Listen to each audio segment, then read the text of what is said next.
হয়েছে পারিবারিক ভাবে। তে বসে আছে পাশের ঘরে, জাঙ্কুকের আসার অপেক্ষা করছে, কিন্তু জাঙ্কুক আসছে না। জাঙ্কুকের বাবা কিম নামজুন, জাঙ্কুকের মা জিন। জাঙ্কুক একজন লয়ার, জাঙ্কুক বেশ সুদর্শন। জাঙ্কুক দেখতে খুবই সুন্দর, খুবই হ্যান্ডসাম। জাঙ্কুকের গায়ের রং ধবধবে সাদা।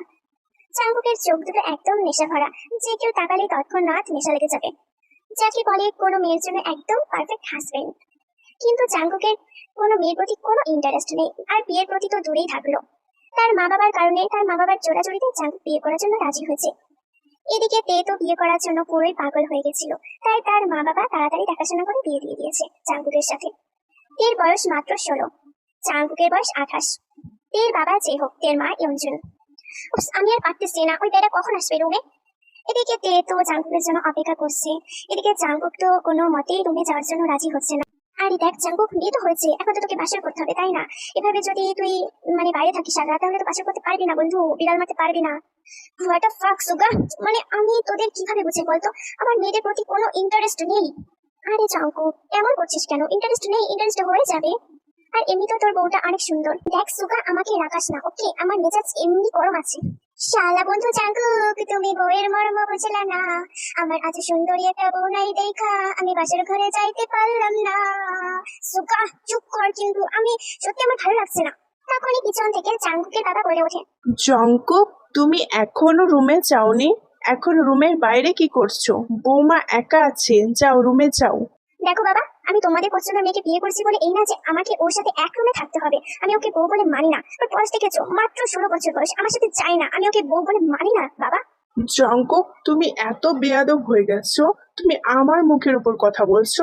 যেটা বলছি সেটা করো, যাও রুমে যাও। এবারে জাঙ্কুক তার বাবার কথা শুনে রুমে প্রবেশ করে। জাঙ্কুক গম্ভীর ভাবে রুমে প্রবেশ করে। জাঙ্কুক কোনো দিকে না তাকিয়ে ওয়াশরুমে চলে যায়। এটা দেখে তে বেশ অবাক হয়।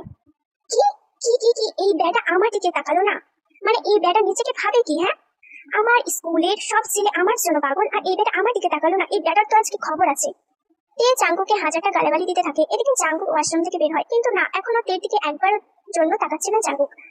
জাঙ্কুক কোনো দিকে না তাকিয়ে কাবার্ডের দিকে চলে যায়। কাবার্ড খুলে একটা টি শার্ট, একটা ট্রাউজার নিয়ে আবার ওয়াশরুমের দিকে চলে যায়। এটা দেখে তে জাঙ্কুকে বেশ মনে মনে গালি দিতে থাকে। জাঙ্কুক টি শার্ট আর ট্রাউজার পরে ওয়াশরুম থেকে বের হয়, কিন্তু এখনো জাঙ্কুক তের দিকে একবারের জন্য তাকায়নি। তের তো এবার বেশ ইচ্ছে করছে খুব করে গালি দিতে জাঙ্কুককে, জাঙ্কুকের কাছে গিয়ে অনেক জোরে জোরে গালি দিতে, কিন্তু তে পারছে না। এবার জাঙ্কুক ড্রেসিং টেবিলের সামনে দাঁড়িয়ে হেয়ার ড্রাই দিয়ে চুল শুকাচ্ছে। ঠিক ড্রেসিং টেবিলের পাশে বেডের উপর তে বসে আছে, কিন্তু জাঙ্কুক একবারের জন্য তের দিকে তাকাচ্ছে না। তের তো বেশ বিরক্ত লাগছে, তের ধৈর্যের বাঁধ ভেঙে গেছে। এই এই আপনি নিজেকে কি ভাবেন বলেন তো? হ্যাঁ, বিশ্ব সুন্দরী ভাবেন আপনি নিজেকে? পাশে একটা এত সুন্দর মেয়ে বসে আছে, কিন্তু আপনি দেখানোর প্রয়োজন মনে করছেন না। তের কথা শুনে জাঙ্কুক তের দিকে একটু অবাক ভ্রু কুঁচকে তাকায়, কিন্তু জাঙ্কুক কিছুই বলছে না। এমন করে ট্যাপ ট্যাপ করে তাকিয়ে কোনো লাভ নেই, ঠিক আছে? এমন করে ট্যাপ ট্যাপ করে তাকাবে না। হ্যাঁ আমি জানি আমি তো বেশি সুন্দরী, তাই বলে এমন করে ট্যাপ ট্যাপ করে তাকাবেন? জাঙ্কুক তের কথা শুনে চোখ বড় বড় করে তের দিকে তাকায়। এই এই আপনি একদম বড় বড় চোখ করে আমার দিকে তাকাবেন না, আমি কিন্তু ভয় পাই না। জাঙ্কুক এবার বলে, এই মেয়ে চুপ করে থাকতে পারো না? অবশেষে তাহলে আপনি কথা বললেন। আপনার ভয়েসটা না একদম ভালো না, একদমই ভালো না। জাঙ্কুক তের কথা শুনে এবার বেশ রেগে যায়, আর চোখ গরম করে তের দিকে তাকাই। দেখেন, আমার দিকে এভাবে তাকাবেন না, ঠিক আছে? আমি একদম ভয় পাই না। ভয় পাও না তাহলে এভাবে তোতে যাচ্ছ কেন? হ্যাঁ, এই মেয়ে তোমার বয়স কত? হ্যাঁ, আমার বয়স জেনে আপনি কি করবেন? হ্যাঁ, এই মেয়ে এত কথা বলো কেন? হ্যাঁ, চুপ করে থাকতে পারো না? বেশি কথা বলে না এই জানলা দিয়ে চুড়ে ফেলে দেবো। আসছে, আমাকে চুড়ে ফেলে দেবেন? আমাকে চুড়ে ফেলা এত সহজ না, বুঝছেন? হোয়াট দ্য ফাক, তোকে আমি কখন থেকে বলছি চুপ করে থাকতে, তারপরে তুই আমার কথা শুনছিস না? জাঙ্কুক এবার তের চুলের মুঠি ধরে বলে, শোন, বেশি স্ত্রীর অধিকার নিয়ে আমার কাছে আসবি না, ঠিক আছে? বেশি স্ত্রীর অধিকার ফলাতে আসিস না আমার কাছে। আর এই বিয়েটা আমার নিজের ইচ্ছায় হয় নাই, আমার বাবা মায়ের ইচ্ছায় হয়েছে, ঠিক আছে? সো আমার থেকে দূরে থাক। এটা বলে জাঙ্কুক বেলকনিতে চলে যায়, আর একটা সিগারেট ধরাই। উপস, ড্যাম ইট। জাঙ্কুকের কথা শুনে তের এবার বেশ খারাপ লাগছে, নিজের প্রতি অনেক রাগ হচ্ছে তের। তে কান্না করছে, মা বাবা, আমার জীবনটা কেন এমন হলো? আমি তো কোনো দোষ করি নাই, আমি তো ওনাকে বলি নাই যে আমাকে বিয়ে করেন। আমি তো কিছুই বলি নাই ওনাকে, আমার জীবনটা কেন এমন হলো? তের কান্নার শব্দ জাঙ্কুকের কানে গেল। জাঙ্কুকের কানে কান্নার শব্দ যেতেই জাঙ্কুক যেন আরো রেগে গেল, কিন্তু জাঙ্কুক রুমে আসলো না। আম্মু, আমি এখানে থাকবো না, এখানে। আমার জীবনটা কেন এমন হলো? আমি চলে যাবো, আমি থাকতে চাই না এখানে। আম্মু, আমাকে নিয়ে যাও না। তে কান্না করতে করতে ঘুমিয়ে পড়েছে। এদিকে জাঙ্কুক এখনো রুমে আসে নাই, বেলকনিতে এখনো বসে আছে জাঙ্কুক। তে যখন কান্না করছিল জাঙ্কুক একবারের জন্য রুমে আসেনি। জাঙ্কুকের এখনো রাগ আছে। জাঙ্কুকের রাগ যেন কিছুতেই কমছে না। জাঙ্কুক বেলকনিতে বসে বসে সিগারেট পান করছে। কিছুক্ষণ পর জাঙ্কুক রুমে আসে। জাঙ্কুক এক নজর বেডের দিকে তাকায়। বেডের দিকে তাকাতেই জাঙ্কুকের যেন গলা শুকিয়ে যায়। জাঙ্কুক চোখগুলো বড় বড় করে সামনের দিকে তাকিয়ে আছে। তে ঘুমাচ্ছিল, এলোমেলো ভাবে ঘুমাচ্ছিল। তের পরনের শাড়িটা হাঁটুর উপরে উঠে গেছিল। তের বুকে শাড়ির আঁচল ছিল না। তের ব্লাউজের দুটো হুক খোলা ছিল। তের ব্লাউজের দুটো হুক খোলা থাকার কারণে তের বুকের অধিকাংশই উন্মুক্ত ছিল। জাঙ্কুক সেদিকে তাকিয়ে একটা শুকনো ঢোক গিলে নেয়। এবার সেদিক থেকে চোখ ফিরিয়ে নেয়। উফ, জাঙ্কুক, এটা কি ভাবছিস তুই? জাঙ্কুক এবার ওয়াশরুমে চলে যায়। জাঙ্কুক ওয়াশরুম থেকে এসে তের শরীরে একটা চাদর পেঁচিয়ে দেয়। চাদর পেঁচিয়ে দেওয়ার কারণে তের ঘুমটা একটু হালকা হয়ে যায়। তে নড়ে চড়ে ওঠে। তে নিজের শরীর থেকে এক চাদরটা ফেলে দেয়। তে এবার পাশ ফিরে শোয়ার কারণে তের বুকের অরেঞ্জ গুলো অনেক ভালোভাবে দেখা যাচ্ছিল। এই লুচ্চা বেডিরা, এত সোনার তাড়াহুড়ো কিসে তোমাদের? হ্যাঁ, শুনতেই হবে। আমার তো লজ্জা করে না এসব বলতে। উফ, এই মেয়ে আমাকে পাগল করে দিচ্ছে। ইচ্ছে করছে একটা চড় মেরে দিই। জাঙ্কুক এবার সোফায় গিয়ে শুয়ে পড়ে। জাঙ্কুক শুয়ে তো পড়েছে, কিন্তু জাঙ্কুকের কিছুতেই ঘুম আসছে না। বারে তের দিকে চোখ চলে যাচ্ছে জাঙ্কুকের। জানোই তো, খারাপ জিনিসের প্রতি মানুষের চোখ আগে যায়, তাই না বলো লুচ্চুরা? তোমরা তো ভালো জানবে। তে বারে নড়াচড়া করছে। এর ফলে জাঙ্কুকের ঘুম আসছে না, কারণ জাঙ্কুকের চোখ তো অন্যদিকে। জাঙ্কুকের নিঃশ্বাস ভারী হয়ে যায়। জাঙ্কুক ঘন ঘন নিঃশ্বাস নিতে থাকে। জাঙ্কুক, এরকম করলে হয় না, নিজেকে কন্ট্রোল কর জাঙ্কুক।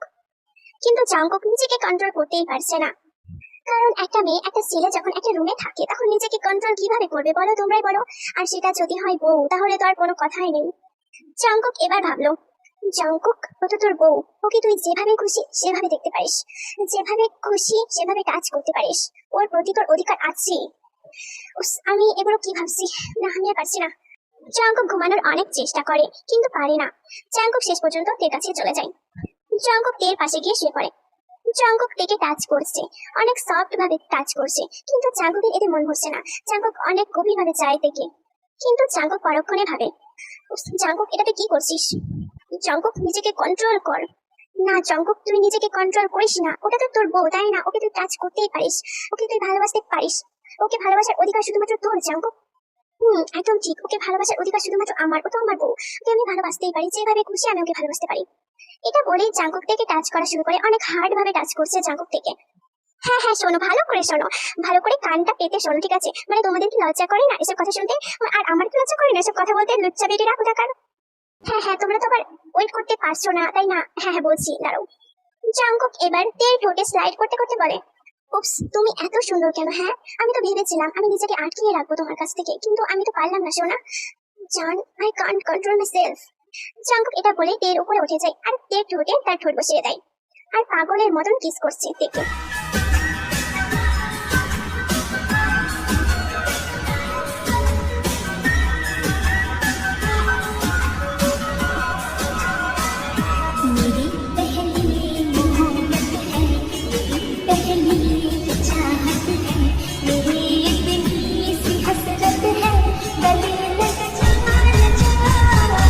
ঘুমটা এবার হালকা হয়ে যায়। তে অনুভব করতে পারছে যে তার শরীরের উপর যেন কিছু একটা আছে।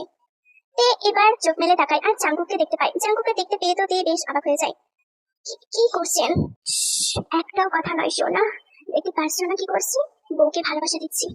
কিন্তু কোনো কিন্তু না জান। এটা বলে জাঙ্কুক তের গলায় মুখ ডুবিয়ে দেয়।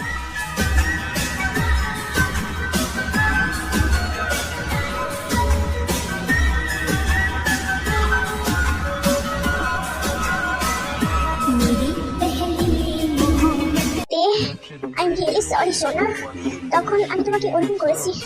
আমার ওরকম করাটা উচিত হয়নি সোনা।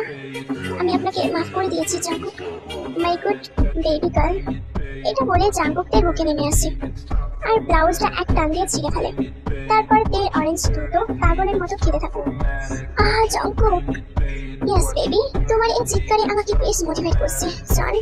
এরপর জাঙ্কুক অনেক হার্ড হয়ে যায়। জাঙ্কুক আর নিজেকে কন্ট্রোল করতে পারছে না। জাঙ্কুক থেকে পুরোপুরি আনড্রেস করে দেয় আর নিজেও আনড্রেস হয়ে যায়। তারপর তার লিগেল বানিকে তের মামির সাথে ফিট করে নেয়। দাঁড়াও, তোমরা মনোযোগ দিয়ে এত কি শুনছো? হ্যাঁ লুচ্চা, তোমাদেরকে খেয়ে দিয়ে কাজ নেই? সারাদিন এসব শুনতে থাকো? বেডিরা, গিয়ে কাজ করে যাও। আরে দাঁড়াও, শুনে যখন নিয়েছো পুরোটাই শুনে যাও। এরপর জাঙ্কুক তার বাণীকে তিন মামের সাথে ফিট করে নেয়। তারপর একটা জোরে ধাক্কা দিয়ে গেম স্টার্ট করে দেয়। জাঙ্কুক, ইয়াস বেবি। এই দাঁড়াও দাঁড়াও, আর কথা শুনবে? হ্যাঁ, তোমরা কান পেতে এখনো বসে আছো? এরপর তে আর জাঙ্কুক নিজেদের ভালোবাসার দুনিয়ায় হারিয়ে যায়। I am so sorry babies গুলো, মানে আমি আর দেখতে পাই নাই ওরা কি করছে, কারণ আমাকে রুম থেকে লাথি মেরে বার করে দিয়েছে ওরা। মানে তোমরা নিজেরাই দেখে নাও ওরা কি করছে, ওকে সোনারা।